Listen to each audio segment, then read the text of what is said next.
Alright YouTube, what is up? It's Ronnie Pugs here, and I'm back again with another video for you guys, another Spider-Man PS4 video, and this is going to be the top 10 villains I want to see in Spider-Man PS4. This is a sequel to my top 10 suits video, and if you guys haven't seen that one, it's down below in the description if you guys want to check that out. But today I wanted to talk about 10 villains that I want to see in Spider-Man PS4, and I'm going to do my best to keep the list creative and try not to use repeat villains like Electro or Carnage that we just saw in the most recent Spider-Man game. Anyways, I hope you guys enjoy my top 10 villains I want to see in Spider-Man PS4. Okay, so at number 10 on my list I have one of my favorite Spider-Man villains, one that's been in the most recent Spider-Man movie and game, and that is the Shocker.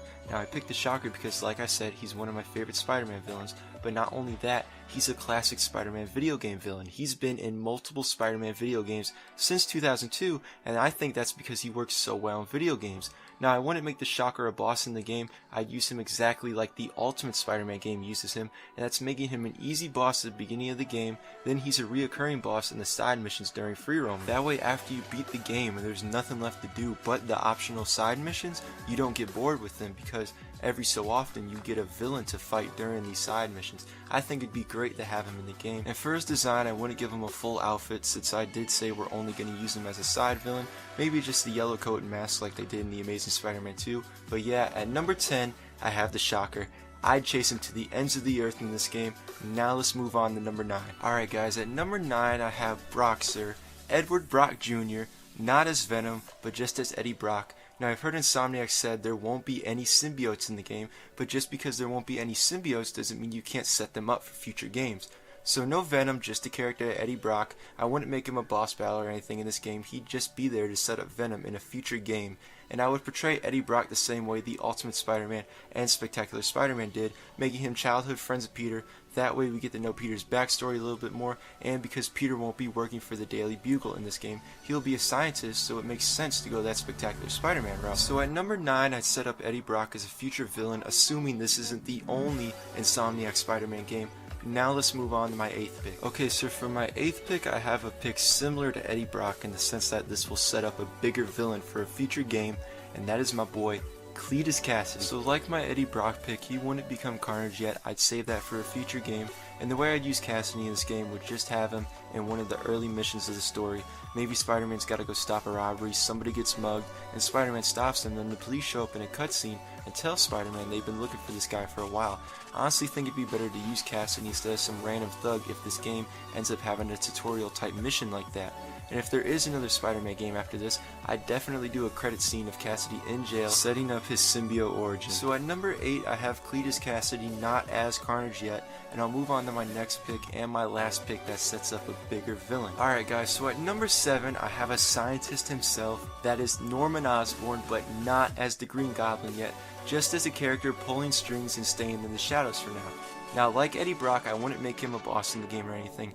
Norman would be a character in the game that we find out is responsible for other villains in the game. And I already think Insomniac is setting up Norman as a big villain and giving him a storyline because we see Osborn from Mare Signs in the game. So at number 7, I have Norman Osborn, and that'll be the last of my choices that set up future villains. Now let's move on to number 6. Now at number 6 I have a villain from arguably the best Spider-Man game, and one we haven't really seen the classic version of since that game, and that is Dr. Octopus. Doc Ock would work really great in this game. Peter's a scientist, so maybe he can have a personal connection to Octavius, or maybe you could relate this back to my last pick and make Octavius an employee for Oscorp.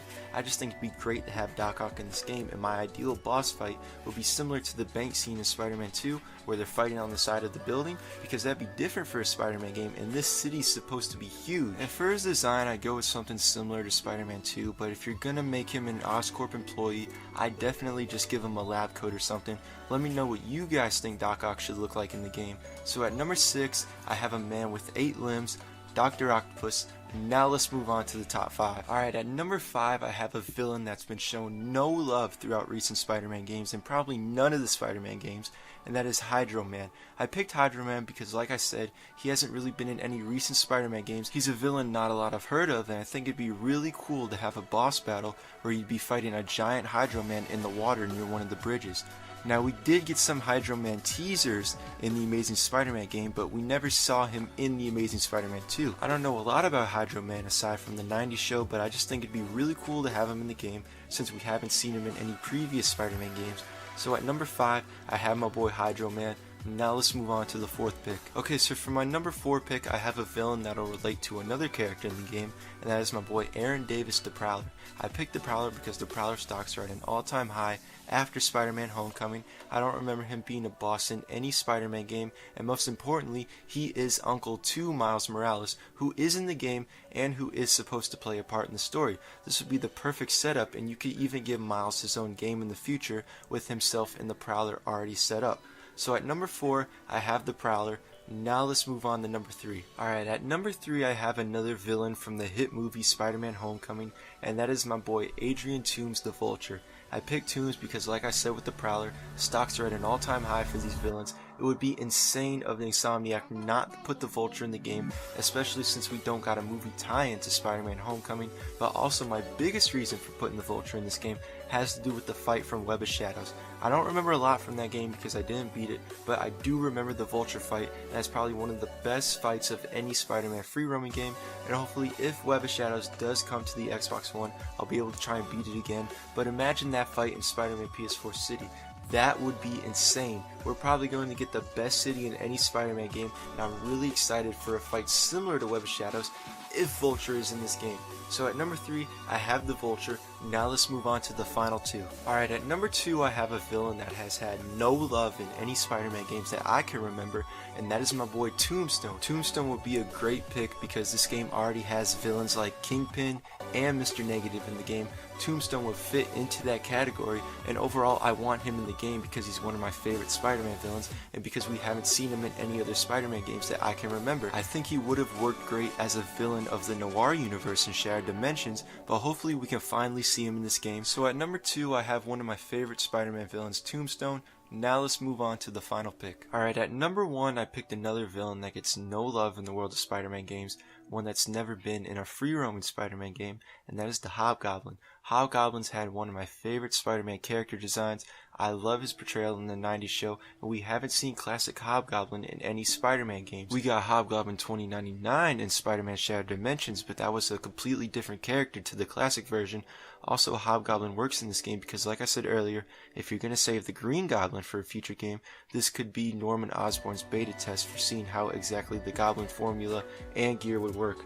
Overall, I would love to see Hobgoblin in this game, and I think it would be a nice addition to the story. Anyways, let me know what you guys think. What villains do you want to see in Spider-Man PS4? What did you think of my list? Let me know in the comments below. Thanks for watching. Be sure to subscribe, follow me on Twitter, and I'll see you guys again in my next video.